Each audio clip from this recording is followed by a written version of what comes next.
So today on Let's Talk, Kimber and I are drinking our coffee, and we like to show our mugs off. So yours says what? Warm and cozy? Yeah. Warm and cozy. And then mine says Let's Talk. This is the original. Let's Talk coffee mug that Selena made when we first started.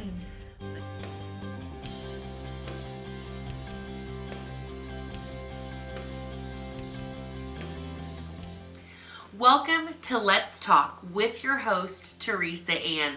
I am so excited that you could join me today as I have my special guest with me, Kimber Kau. Kimber, thank you so much for being on my show today. I'm so glad to have you. Thanks for having me. Yes.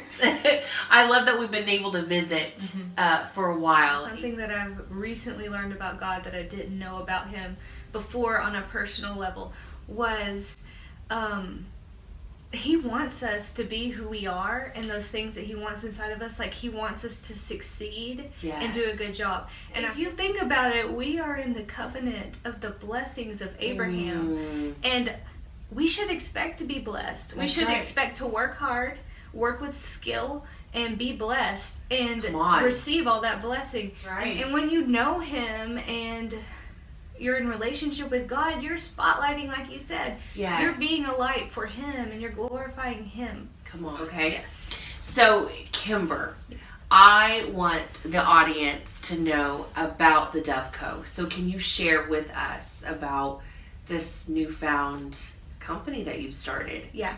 Okay.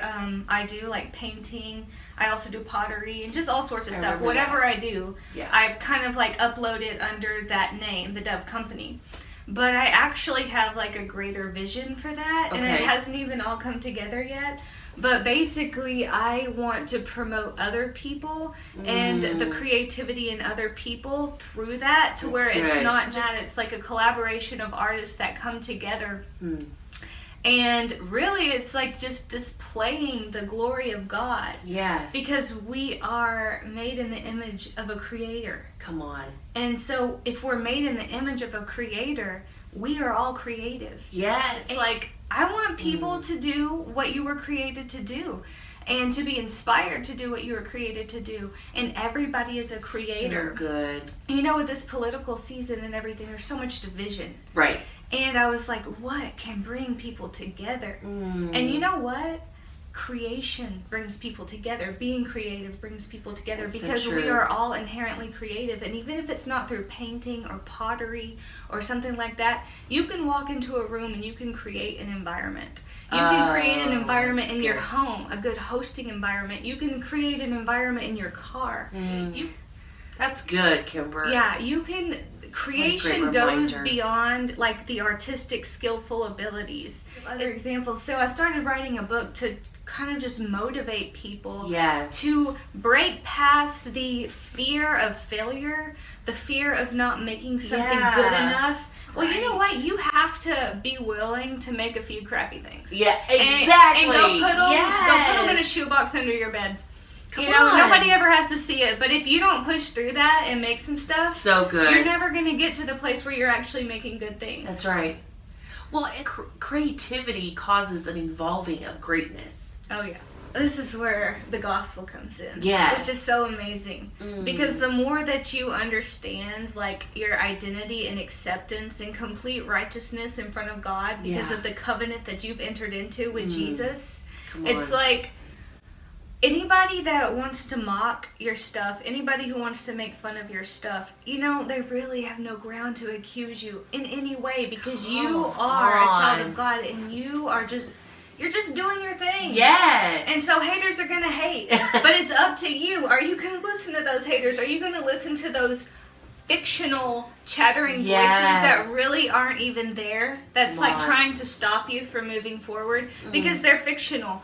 I mean, it's like a lot of times we just create in our mind things that inhibit us. Yes. And so, I mean, that's creative. Yeah. That's using vain imagination. Exactly. Yeah. Wow. So, I mean, look at that. Look at that little flower. Did Tristan do that? She did. Girl, that's good. Yes. And she was in 4th grade when she did that. So I'm thinking, I know, 4th or 5th grade. That's good. We should. Does it come down? So Yeah. Show everybody. Look at that. Isn't that cute? Isn't 4th grade. You know what I love about kids? What? And this is another thing I'm writing about. Yes. Oh, it's so great. My stepson Ikaika. Yes. Amazing. Okay, he will sit down and just draw. He'll just start drawing. Nothing's holding him back. He'll just like draw. He'll use up all the page. He's got all these ideas. I mean, there might be like a man jumping out of an airplane into a sea of sharks, and then he's got it's just like random crazy stuff, and it's just amazing. And what I love about kids is they will just be themselves and they'll just do it, you know? And so I also charge people to sit down like you were a child and just make some stuff. God, that's good. How many people out there are perfectionists? Oh. And that is probably one of the biggest enemies of creativity is perfection. And comparison. Comparing yourself to someone else. So I had a student last night. I give some private painting lessons. Yes. And we were, and you could see it on my Facebook. I posted her picture of her. We were making the seahorses and stuff. And she's kind of a perfectionist, and that's what she was saying. And she started, and then she would just get mad. And she said, this is like, I'm not making it the way I want, and I get mad, and then I walk away. And it's like, you know what? That's a spirit of excellence. It's because you want to do an excellent job. But because what I noticed in like the difference, and of course, like I have been painting a while, but like if you just compare it, you got her over there worrying about making it perfect, and she doesn't want to mess up, and then it's not turning out, and then you have me that's just kind of like, just do it. You know what I mean? Right. Just do it. And so we together, we pushed past that, okay, I got to make it, perfect, or and then we just coached through, and then it became something so cute. It is so great. It's really cute. That feeling of perfectionism is really, it's a twisted part of the spirit of excellence. Yeah, and like Daniel had a spirit of excellence. And that's where that comes from, the book of Daniel. Daniel was studied and skilled and learned, and God gave him special wisdom to be able to interpret the dreams and stuff like that.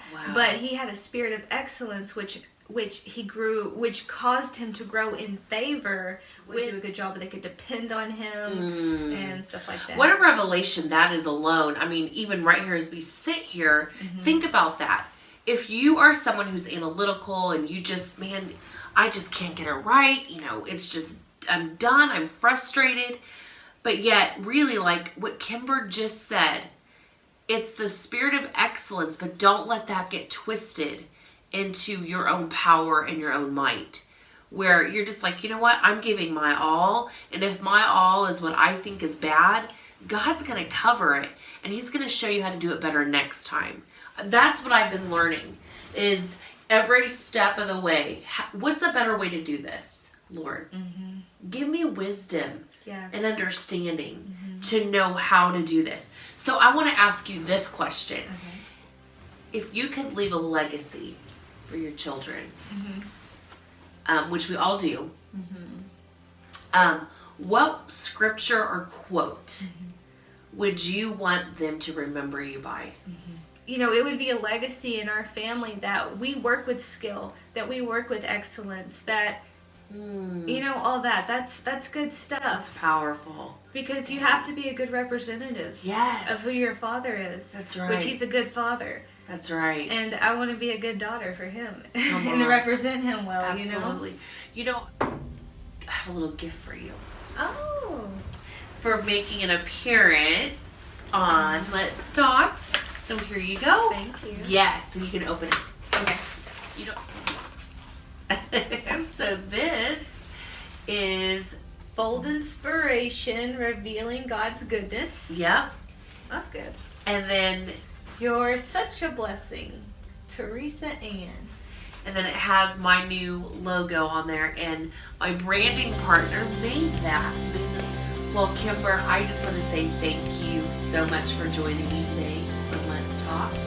And to each of you, thank you for joining us on Let's Talk with Teresa Ann. Remember that this show is about bold inspiration, revealing God's goodness. Have a great day.